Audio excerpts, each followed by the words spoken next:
तव कथामृतं तप्तजीवनं कविभिरीडितं कल्मषापहं श्रवणमङ्गलं श्रीमदाततं भुवि गृह्णन्ति ते भूरिता जनाः। O Lord, your words like sweet nectar refresh the afflicted.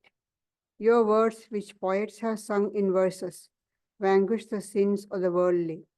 Blessed are they who hear of you, and blessed indeed are they who speak of you. How great is their reward. Today we will be reading from chapter 36 of the Gospel of Sri Ramakrishna. It is Sri Ramakrishna's birthday that they are celebrating, 22nd February 1885. Lot of devotees are there.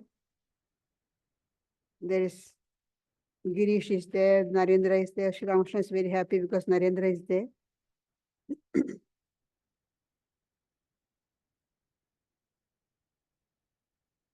Narendra to Master. I had a talk with Girish Ghosh. He is indeed a great man. We talked about you. Master, what did you say about me? Narendra, that you are illiterate and we are scholars. Oh, we talked in that vein. Laughter. Manimelik to the Master. You have become a Pandit without reading a book. Master to Narendra and others. Let me tell you this. Really and truly, I don't feel sorry in the least that I haven't read the Vedanta or other scriptures. I know that the essence of the Vedanta is that Brahman alone is real and the world illusory. And what is the essence of the Gita? It is what you get by repeating the word 10 times. Then it is reversed into Tagi. G-I-T-A Gita. You reverse it T-A-G-I. Tyagi. Tyagi means it's another form of Tyagi, renunciate, which refers to renunciation. The pupil should hear the essence of the scriptures from the Guru. Then he should practice austerity and devotion. A man needs the letter he had received from home as long as he has not learned its contents. After reading it, however, he sets out to get the things he had asked to send. Likewise, what need is there of the scriptures if you know their essence? The next thing is to practice spiritual discipline. So, Narendra was joking. Oh, what did you, Sri Ramakrishna saying, what did you talk about me? That you are illiterate. Well, Sri Ramakrishna is not educated in the sense, ordinary sense. He knew how to read and write his mother tongue, but nothing more. And we are scholars because Narendra, Girish, they all could easily quote the Western philosophers. And we talked in that way. Then Manimallik's comment. You have become a Pandit without reading a book. Sri Ramakrishna didn't study scriptures by himself, but he says, often he says, I've heard the scholars discussing the scriptures. The Master to Narendra. Let me tell you this. Really and truly, I don't feel sorry in the least that I haven't read the Vedanta and other scriptures. I know that the essence of Vedanta is that Brahman alone is real and the world illusory. That's the only thing needed. Once, one of the young disciples, Harinath, he was so much into study of Vedanta, he was not coming to Sri Ramakrishna. Sri Ramakrishna asked, why don't you come nowadays? He said he is studying, immersed in the study of Vedanta. So he asked, what does your scripture say? Vedanta text say that Brahman alone is real. Then why don't you just realize that? So study of scriptures, how long will you know? Do it. So long as you don't know the essence, what the scriptures teach you. Once you know the essence, what the scriptures say, then you have to practice to realize that. People spend long time studying scriptures, one scripture after another. So that's why Shankaracharya says that's for enjoyment. You can say, I have studied all the Upanishad, the Brahma Sutras, and then all Shankaracharya's works. Well, you become a scholar. But that doesn't mean that you have realized that Brahman is truth and world is illusory. You haven't practiced. That is not enough. Once you hear about it, then you meditate on it, then realize it, try to practice it. That is why Vedanta gives the 3 steps: Shravanam, Mananam, Nididhyasanam. First to hear. Of course, we have to hear about it. Hear about the scriptures, what they say, what is the truth. Then think about it, reason about it, meditate on it, and then try to assimilate it. Assimilate it, make it your own, and become one with it. Try to realize it. That is why in that story of the scholar Pandit in the boat, we all know the story, how when the storm, he was asking the fellow passenger, have you studied Vedanta? Have you studied yoga? Have you studied Patanjala, Vaisheshika? No, Sankhya, nothing. Then the storm arose and the man asked, do you know how to swim? I know I haven't studied Vedanta, Sankhya and all that, but I know how to swim. All the thing is needed is practice it and realize Brahman. Go on studying the whole life you spend studying the scriptures. You haven't practiced anything. What's the point then?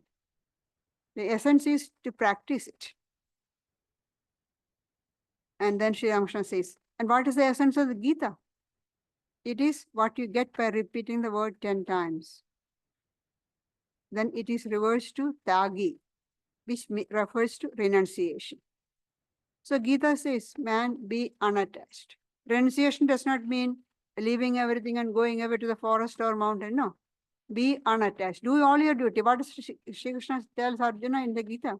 Do your duty without attachment. That's the important thing. Without attachment, do your duty. The pupil should hear the essence of the scriptures from the Guru. Then he should practice austerity and devotion. First hear, and then you try to practice it. A man needs the letter he has received from home as long as he has not learned its contents. After reading it, however, he sets out to get the things he has been asked to send.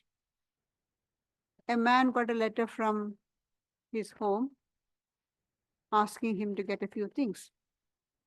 Now, how long do you need the letter? As long as you know what are the things needed. You make a list of things and then the letter is no longer needed. Then what's the next step to do?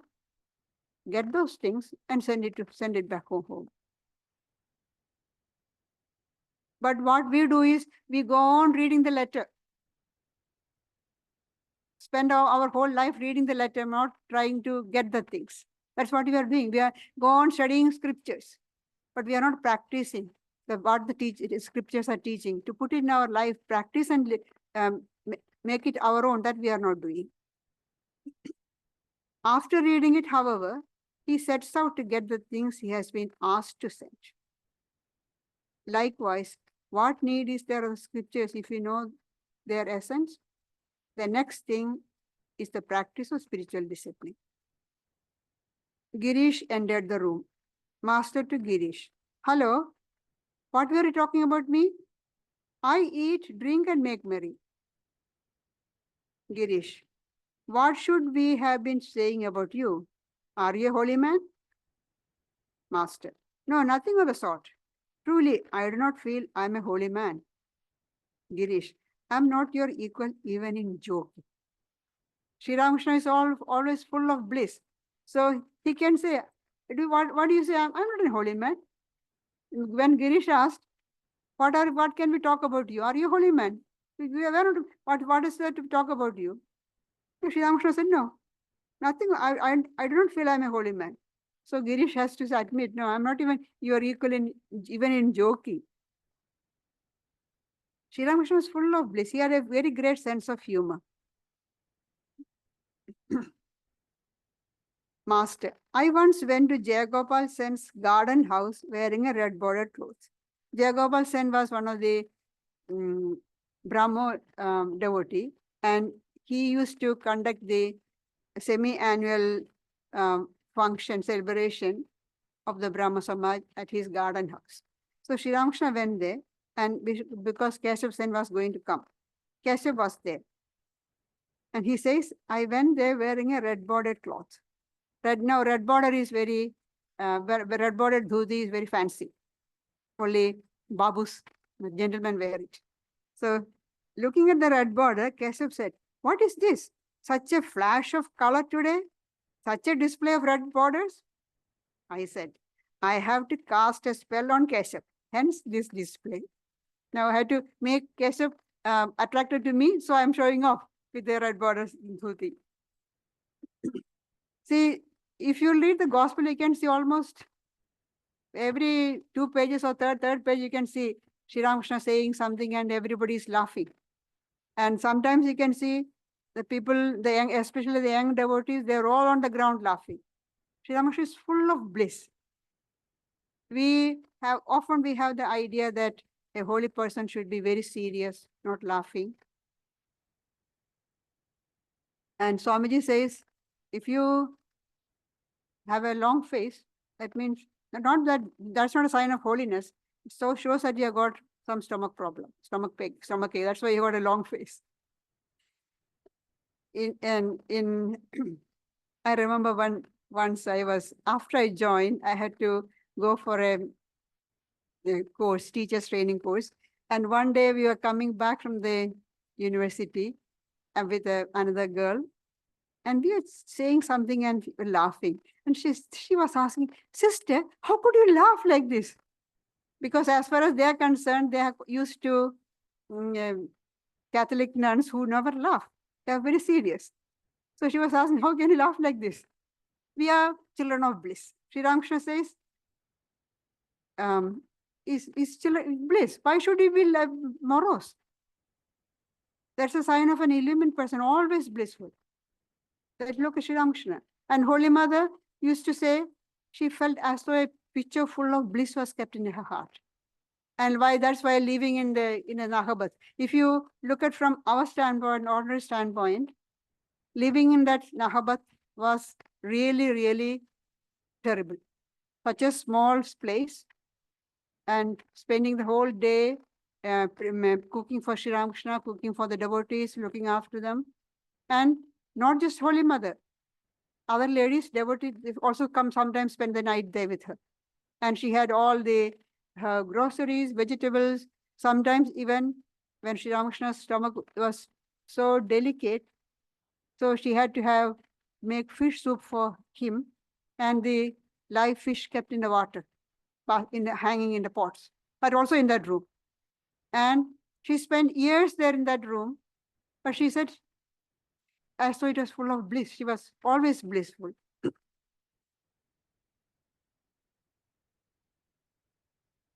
Narendra was going to sing. Because it is his birthday, they are all devotees have come. Narendra was going to sing. Sri Ramakrishna asked him to take down the tambura from the wall. Narendra was a long time tuning it. The master and the devotees became impatient.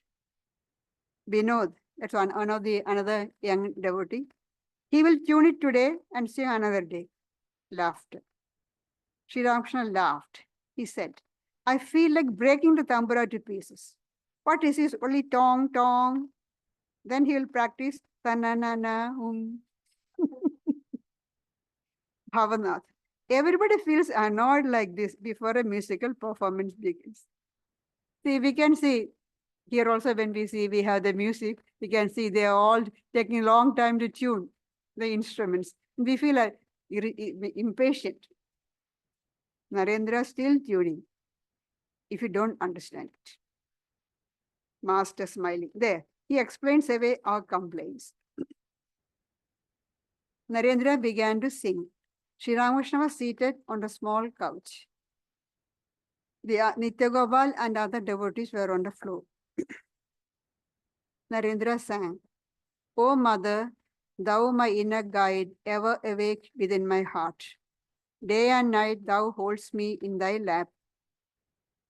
Then he sang, O my lute of single string, sing the Blessed Mother's name, for she is the solace of my soul.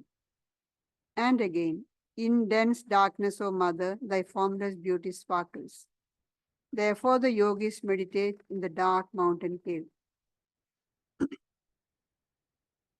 In an ecstatic mood, Sri Ramakrishna came down and sat near Narendra's side. Narendra was seated near the master. He was constantly worried about his financial difficulties at home. He was now 23 years old. Sri Ramakrishna looked at him intently. See, Narendra's father suddenly passed away. He was a attorney at the Calcutta High Court, earning a lot of money. So they were living in quite comfort, leading comfortable life. But his father spent more than he earned. He was very generous and very charitable, helping others. So when suddenly he died, there was a large debt they had. And those people whom his father helped, they tried to oust Narendra's mother and his siblings out of the house, their ancestral home. And Narendra was the eldest son. Now it is his responsibility to look after the family. He was still studying and he was going around looking for a job. It's surprising. He had passed his BA degree, but he couldn't get a job. So he was really worried because at home they are starving. He said that some days when he finds that there is not enough food for all of them, he will tell his mother, "Oh, my friends have invited me for lunch. I won't be eating. I'll be eating with my friends." And then he will spend the whole day and drink some water from the tap on the roadside. That's it. That's all his food. So it's just a handful of water. He literally starved. He is constantly worried about his financial difficulties at home. Sri Ramakrishna looked at him intently. Master to Narendra, smiling. Undoubtedly, you are Kha. But you have to worry about taxes. That's the trouble. By taxes, the master meant Narendra's financial difficulties at home. What he says means taxes, and there's a reference that he is saying again now. Master. Krishna Kishore used to say that he was Kha. Krishna Kishore is a scholar and very devoted to Sri Ramakrishna. But he used to study the Adhyatma Ramayana and Advaitic text. And he used to say, identify himself, Ka means the space. I'm the space. One day I visited him at his home and found him worried. He wouldn't talk to me freely. I asked him, what's the matter? Why are you brooding like this? Krishna Kishore said, the tax collector came today. He said, my pots and pans would be sold at auction if I didn't pay my taxes. That's what I'm worrying about. See, these scholars, they are not the big pundits, but scholars who are spending time on spiritual practices. They are usually poor. They don't have much money. They just somehow meet the two ends. That's how they go on.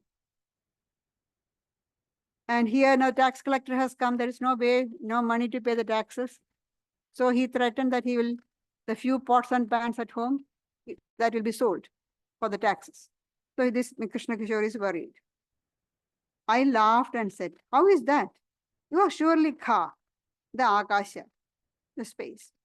Let the rascals take away your pots and pans. What's that to you? You are Akasha, you are like space. You are one with Brahman. Limitless. Why do you worry about your pots and pans? Let them take. So Shamshna is making fun because the Krishna Kishore used to say, I am Kha, I am Brahman. Now I am worrying about my pots and pans.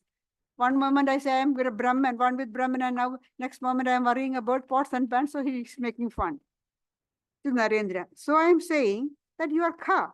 Why are you so worried? Don't you know that Sri Krishna said to Arjuna, if you have one of the 8 siddhis, you may get a little power, but you will not realize me. See, the yogic powers. There are many yogic powers, like becoming small, becoming large, seeing what's happening in a distance, hearing what's being spoken at distance. All those powers you get by doing yoga practices. So they are called siddhis. So Krishna says, if you have one of the 8 siddhis, you may get a little power. They give you power, but you will not realize me. Because these powers, these yogic powers, take the devotee, the practitioner, away from the path of yoga. You get attracted by those powers, and then you won't stick to the spiritual path. You are diverted. So if you have any one power, that's it. You'll be lost. You can see that in the life of the other 2 of the other disciples of Bhairavi Brahmani, Sri Ramakrishna's guru. They had this power. One had the power to go through the wall. The wall is not an obstacle for him. He can just go through the wall. The door, everything is closed, but person can be inside the house, inside the room, but nobody can see him. He had that power, but he misused it and got involved with one young woman and fell from the path of yoga. Another disciple of Bhairavi Brahmani, she had come to Dakshinesha. Sorry, he had come to Dakshinesha, and Sri Ramakrishna, both of them went to the one of the nearby garden house. While coming back, it was dark and there's no light. They didn't have any lamp with them, and Sri Ramakrishna was stumbling. So the other person said, "Brother, wait." And he turned his back, and a beam of light came from his back and lighted the path all the way to the Kali temple. And Sri Ramakrishna could walk easily. That is another yogic power. And he was using that power. And then Sri Ramakrishna says that before he left Kali temple, Divine Mother took the power away from him. It was absorbed into Sri Ramakrishna. Because Sri Ramakrishna never used, he had all these powers, but he never used any of them to show off, or he didn't use any of those powers. Later in life, you can see when he was sick, very sick, one day he told Narendra, "I got these powers. I can give it to you." Narendra asked, "Will that help me to realize God?" No, it won't help you to realize God, but you can use the power and get a lot of position. You can be a great person. Then Narendra said, "First, let me realize God, then I'll think about it, whether I need his power or not." Because even one power will take you away from the path of God. By siddhis, one may acquire powers, strength, money, and such things, but not God. You can become a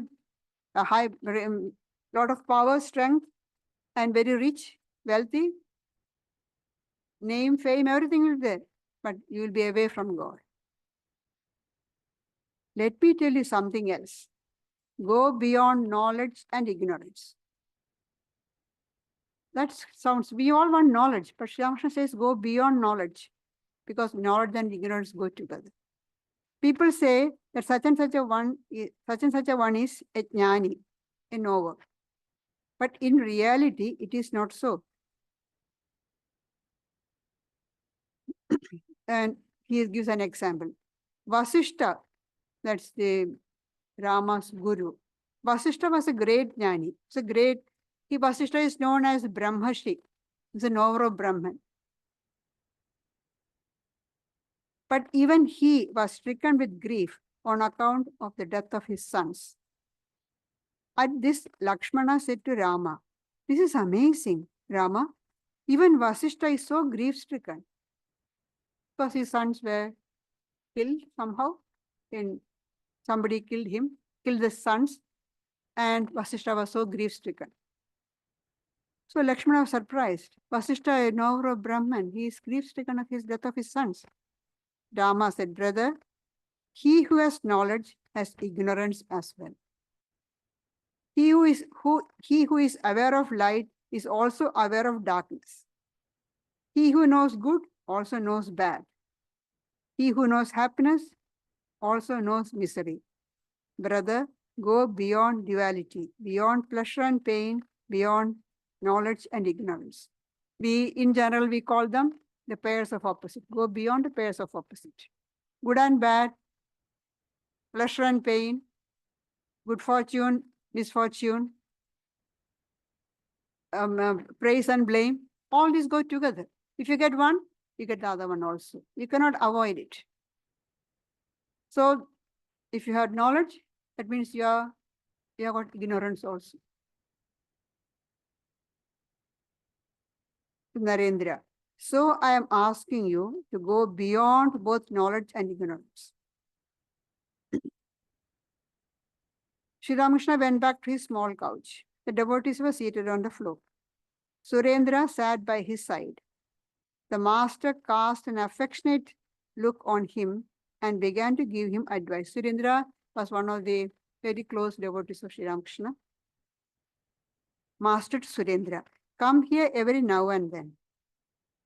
Nangta used to say that a brass pot must be polished every day, otherwise it gets stained. One should constantly live in the company of holy men. Sri Ramakrishna used to refer to his Guru Totapuri by calling, won't say that Guru's name, so we'll say Nangta, the naked one, because he just had his loincloth on, not the Totapuri, not wearing any other clothes. And he will have his blanket covering himself. So Sri Ramakrishna used to call him the naked one. Nangta used to say that a brass pot must be polished every day. One day when Sri Ramakrishna went to him in the morning, Totapuri was polishing his kamandalu, the brass kamandalu. And then he said, look, we have to polish it every day, clean it every day, otherwise it gets stained. Then Sri Ramakrishna asked, but what if it is made of gold? See, once you realize God, till you realize God, you have to go on practicing spiritual disciplines. But once you realize God, you're one with God. That's what Sri Ramakrishna meant by saying, what if it is made of gold? But till then, you have to practice, you have to polish the brass pot every day. Yeah, otherwise it will get stained. So what is cleaning or polishing the brass pot? Keeping the holy company. One should constantly live in the company of holy men. And another place, Sri Ramakrishna says, the holy men, holy people help you, keep you in the right direction of God. Like we look at the sun and adjust the clock in the olden times. Different clocks give you different times, but which one is the right time? You look at the sun, position of the sun and adjust. Holy people are like that. They go towards God. And then you adjust, look at your behavior, what you are doing, what you are practicing, and compare with their practice and check whether are you on the right path. That's why holy company is very important. And Shankaracharya says the company of a realized soul is very rare to get. It's only through God's grace that we come across and have the company of a holy person, a really holy person. The renunciation of woman and gold is for sannyasis. It is not for you. Renunciation, complete renunciation of woman and gold is for monastics, those who are taken to monastic life. It is not for you. You means here, Surendra is a householder. He has got a family. He is a married man. So Sri Ramakrishna says, it's not for you. But what are they to do? Now and then you should go into solitude and call on God with a yearning heart. Your renunciation should be mental, where the sannyasi should have both external and internal renunciation. A householder should have internal renunciation, not external renunciation, mental renunciation. So his advice is, should go into solitude now and then and call on God with a yearning heart. That's the most important thing. Yearning, the intense yearning for God. Your renunciation should be mental. Unless a devotee is of a heroic type, he cannot pay attention to both God and the world. King Janaka lived a householder's life only after attaining perfection through austerity and prayer. King Janaka is said to be a knower of Brahman, and he is also referred to as Videha. Videha means the one who doesn't have any body consciousness. Not living in the body, but not conscious of the body. There is one story about him. Once he was sitting there with his feet on the sacrificial fire. Fire is going on. He's not conscious, completely devoid of body consciousness. That is why he is called Videha, Janaka. Janaka is Videha. And when did he take up to the householder's life, take up the kingship? After attaining perfection through austerity and prayer.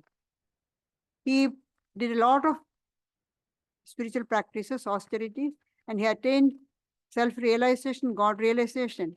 And then he started ruling the kingdom.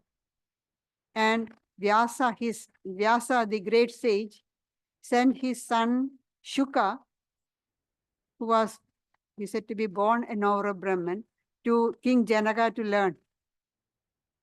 Because Vyasa taught everything that he could. But after all, it is his father. When you learn from your parents, that's not enough. You have to learn from the other teacher. Only then you will know that, oh, I have learned something. Otherwise, it's all, after all, it is father or mother. That's not enough. So Vyasa sent Shuka to Janaka. And he learned, and when Shuka went there, Janaka already knew that Shuka is coming. So he had arranged a dramatic scene. He came to at the palace gates. The guards just ignored him. Didn't let him go inside. Just completely ignored him. For 3 days, they ignored him. He sat there quietly. No food, no drink, nothing. Just sat there. Then on the 3rd day, the ministers, chief minister, all of them came with great honor, took him inside. Then also he was completely undisturbed. His countenance didn't change. Shukas. Then he was taken to the king with great honor. And the king asked, why are you here? So father sent me to learn from you. Oh, all right. First we had to do this. I had to test you. So gave him a bowl full of oil to the brim and asked him to go around the royal court 3 times. There's music going on, dance going on. And Shuka went round, not a drop spilled, nothing happened.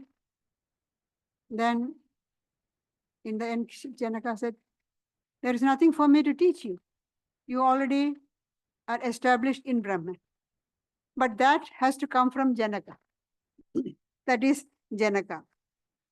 King Janaka lived a householder's life only after attaining perfection through austerity and prayer. He fenced with 2 swords, Janaka, one of knowledge and the other of action. He was fully established in the knowledge of Brahman, but at the same time, he lived a householder's life. He was ruling the kingdom. So he was fully active, but without any attachment. So Sri Krishna in the Gita says, many like Janaka attain perfection through unattached action, performing action without attachment. Not just one person. He mentioned one Janaka's name. Many like Janaka had attained perfection.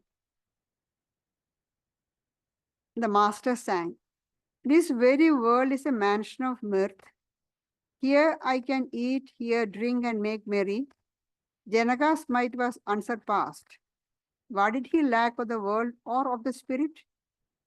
Holding to one as well as the other, he drank his milk from a brimming cup." Master, for you, that is for householders, as Chaitanya said, the disciplines to be practiced are kindness to living beings, service to the devotees, and chanting the name of God. So, complete renunciation of woman and gold, the world, is for sannyasis. But what are the practice for householders? Kindness to living beings, not just human beings, kindness to living beings, all living beings. Service to the devotees and chanting the name of God. To Surendra, why do I say all this to you? You work in a merchant's office. I say this to you because you have many duties to perform there. Surendranath Mitra was working in a big business firm. He had a high position, learning a lot of money. He was a very close devotee. It's quite interesting. He's married, didn't have any children, but he had a lot of bad qualities. He used to drink, get completely drunk, and he used to go to brothels and all sort of bad qualities he had. But his neighbor was Ramchandra Datta, one of the close devotees of Sri Ramakrishna. And Surendra, at the same time, he knew what he is doing is wrong, but he couldn't get out of that bad habits. So Ramchandra knew that Surendra was trying to get out of his bad habits, but he couldn't. So he thought maybe Sri Ramakrishna will be able to help him.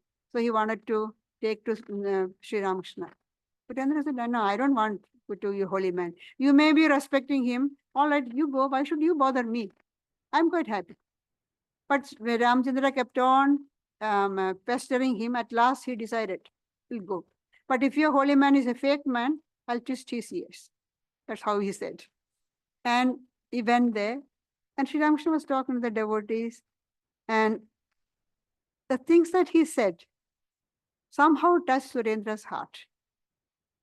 And then in the end, Sri Ramakrishna, when they were leaving, Sri Ramakrishna said, "You have to come again. Just once visiting is not enough." And then Surendra found that he was so much attracted from the first visit. What was the attraction? He couldn't know. He didn't know. But he went. Again and again he went. And slowly he was getting close to Sri Ramakrishna, but his bad habits didn't stop.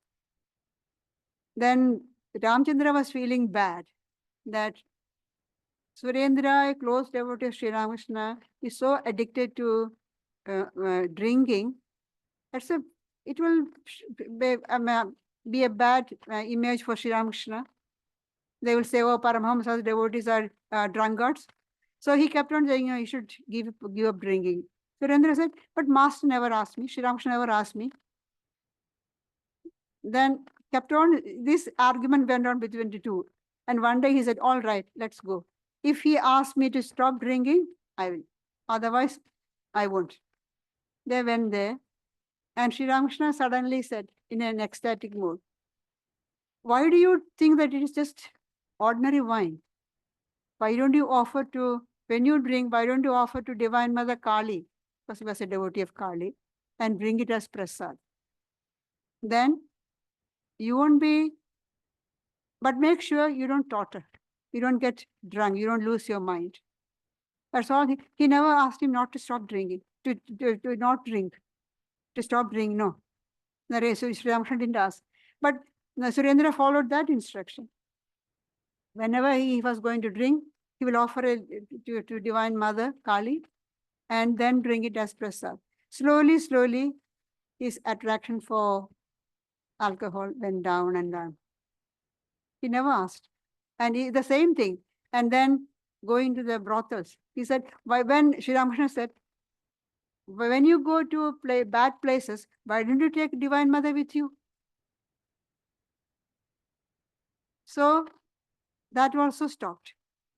See, going as Sri Ramakrishna says earlier, you don't have to push west back. You go towards east. You go towards God, all your bad qualities, bad tendencies will fall off. That is Surendra. And Sri Ramakrishna had this habit that he could not eat food given by misers or people who are too much attached to money or any people with any bad qualities, character. If a person of bad character touches his food, he cannot eat it. You all know the incident how once Holy Mother was taking his lunch, the plate, and one lady came up to her and said, "Mother, let me take Master's food. Please give it to me." So as soon as she called her mother and asked for Holy Mother gave the plate, and the lady went to Sri Ramakrishna's room, placed the food plate in front of his seat, and came away. And then Sri Ramakrishna sat to eat. He could not eat.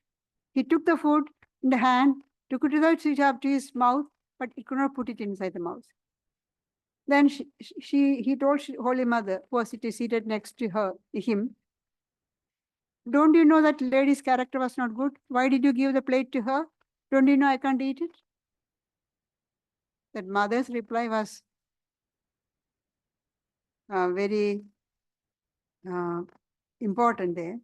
Mother says, "If anybody calls me mother and asks me something, I cannot refuse." She called me mother and said, "Please give it to me, I'll take it." So that is a good point for us. If you call her mother and ask for anything, she will give us. She cannot refuse. But that shows mother's motherly heart and Sri Ramakrishna's pure character. He could not eat. Then mother said, "I'll try my best." Then Sri Ramakrishna said, "Now you promise me that you won't hand my play food to anybody." She said, "No, I can't do that. If anybody calls me mother and asks, I cannot say refuse. But I'll try my best to bring myself." He could not, "Today, please eat a little." Somehow he managed to eat. And we may think that Surendra is such a person of bad character, but Sri Ramakrishna is having his food, Surendra's food. So he says,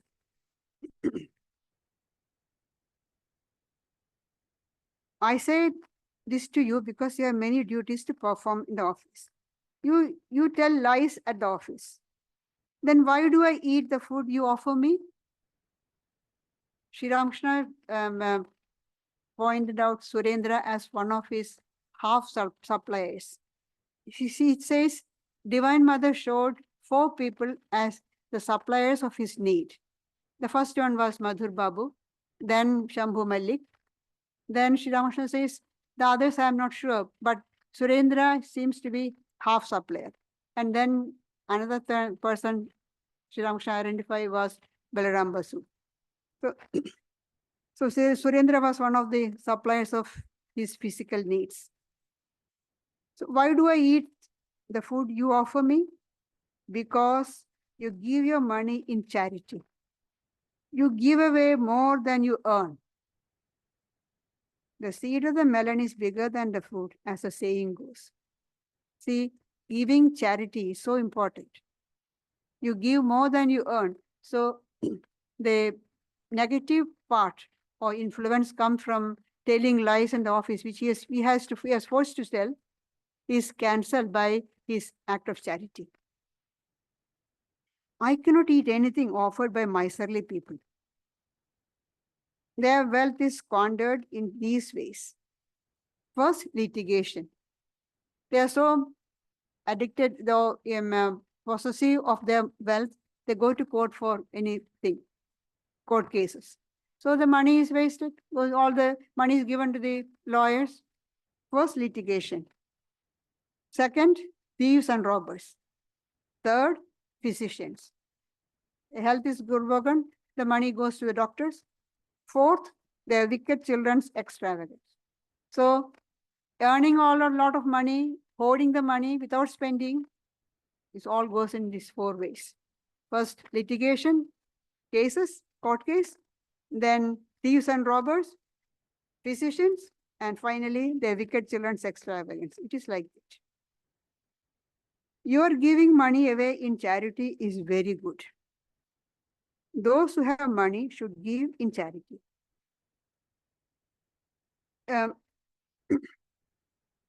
In the Bhagavad Gita, Sri Krishna speaks about the 3 types of charities: Sattvika, Rajasika, and Tamasika.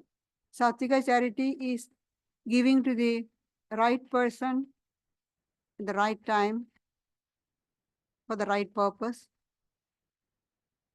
without expecting anything in return. That's very important.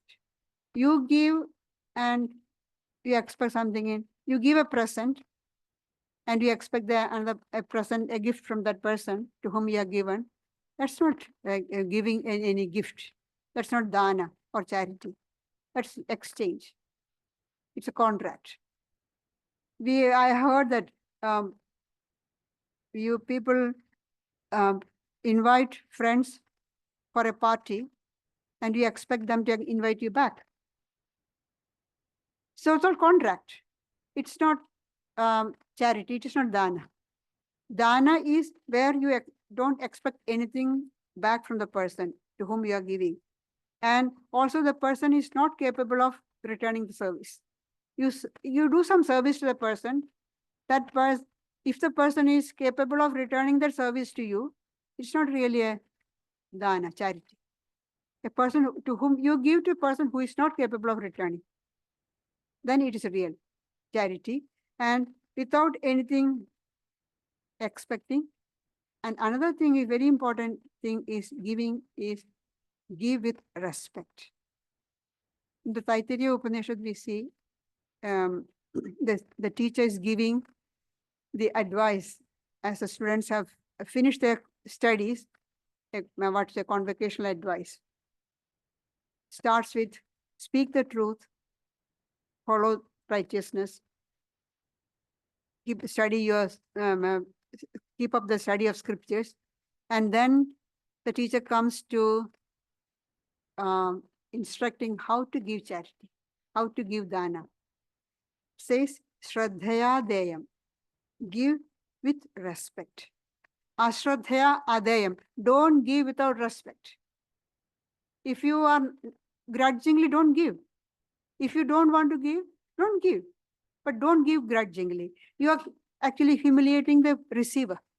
When you give grudgingly, showing disrespect to the person, you're humiliating the person, that you are destroying that person's the receiver's self-respect. No, you should not do that. That's why give with respect. Due respect to the person whom you are giving. Swamiji says, let the giver kneel down and the receiver stand on the pedestal. Because let the giver have the attitude that I got this opportunity to serve you. I got this opportunity to give you this.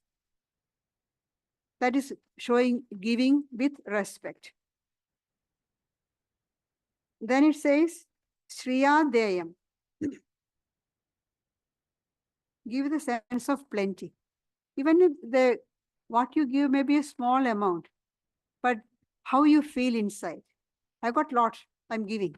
You're giving more than you have, can spare. You have got lot and you're giving a little. Maybe you're a millionaire and you're giving $1,000. It's not a big deal. But your wealth is only, say, $100. All this money you got, wealth is, the amount you got is $100. You're giving $90. It's a big amount.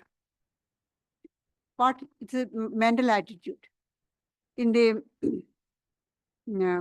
Bible, we can see once Jesus was seated in the synagogue and watching the people coming and putting money in the offering box. A rich person came and offered few gold coins. And then a poor widow came and offered 2 copper coins. Then seeing all that, he tells his disciples, that poor lady's 2 copper coins donation is greater, worthier than all that gold coins the rich person gave. Because he has given what he could spare. After having a lot kept for his own family and everything, he is just a spare he had given. Whereas that poor lady, the widow, she gave all that she had, nothing more. So give with a sense of plenty. Then bhiya deyam, give with fear. Fear means what? Oh, the cause is so great, so worthy, so important, and my contribution is so small. The humility, give with humility. Samvada deyam, give with knowledge of the purpose for which the gift is made. That is why Gita says, deshe kale patre, to the right person, the right time, the right purpose. That is how charity should be done. And Surendra is doing that. You give money away in charity. You are giving money away in charity is good. Those who have money should give in charity. Holy Mother says, those who have money should give in charity. Those who don't have money, pray to God. Repeat the name of God. A miser's wealth is spirited away, but the money of the charitable person is saved. He spends it for the right purpose. Surendra spent it for the right purpose. Surendra, when Sri Ramakrishna was ill and was brought to Kamarpukur Garden House, the house rent was more than 80 rupees. It was a big amount at that time. And most of the devotees were of lower middle class. They don't have much money. So Sri Ramakrishna called Surendra and said, see, these are all, they got big family, they don't earn much money, so you pay for their rent. Surendra paid the rent and all the expenses, most of the expenses, because quite a few young disciples were staying there looking after Sri Ramakrishna. And Sri Ramakrishna's diet was there. All that Surendra was doing. And after Sri Ramakrishna passed away, the disciples didn't have any place. Some of them, 3 of them didn't have anywhere to go. Tarak, Elder Gopal, and Latu. All the other young ones had to go back home. And in the first week of September, Sri Ramakrishna passed away on 16th August. It's just 2 weeks, 3 weeks later. One day Surendra was sitting for meditation in his shrine. Sri Ramakrishna appeared to him and said, what are you doing here? My boys have no place. Why don't you do something for that? Do that first. Surendra immediately went to Narendra's house. Narendra was his neighbor. Went to Narendra's house and said, brother, you find a place for you people to stay together. And I used to give some money to the master's expense in Kamarpukur. I'll give that. And that's how Narendra looked around and found a dilapidated house, the first Baranagar monastery. So, and the first members, they used to say, Surendra was like the mother. He paid for the rent, and he gave the money, that was rent, their food, and then sometimes they ran out of money, they don't have anything, then Surendra will come and settle everything. And because of Surendra, the whole order, you can say, came into existence. Surendra was the instrument. Sri Ramakrishna made Surendra his instrument to do that. That's why he says, the money of a charitable person is saved. Even now we speak about Surendra because his money was spent in a good way. He spends it for the right purpose.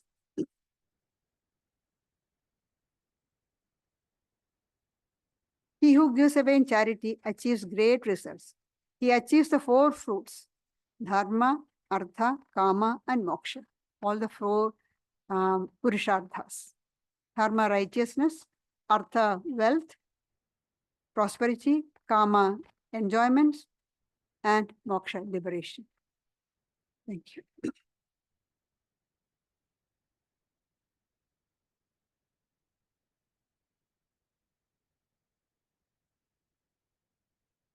This coming Friday, we've got the fortnightly spiritual evening discussion led by Gayatriprana. Next Sunday, Sri Gayatriprana continues her monthly series on self-knowledge up in Bodha. Following Sunday, the 21st, we have the Guru Purnima celebration, so please keep that in mind. And that will conclude with lunch. Last Sunday, it'll be a bit different. I mean, the topic will be relevance of Vedanta in modern times. That's the talk given by Gayatriprana. We're going to be welcoming a group from the Unitarian Church. Our good friend Walter Mason's in contact with them, so he's bringing them along. And so this talk will be serve the purpose of like an introduction to Vedanta. So it should be a nice little event. Please join us for that. And now we'll conclude with a guided meditation. I'll be conducting that. So just give me a few moments to get set up.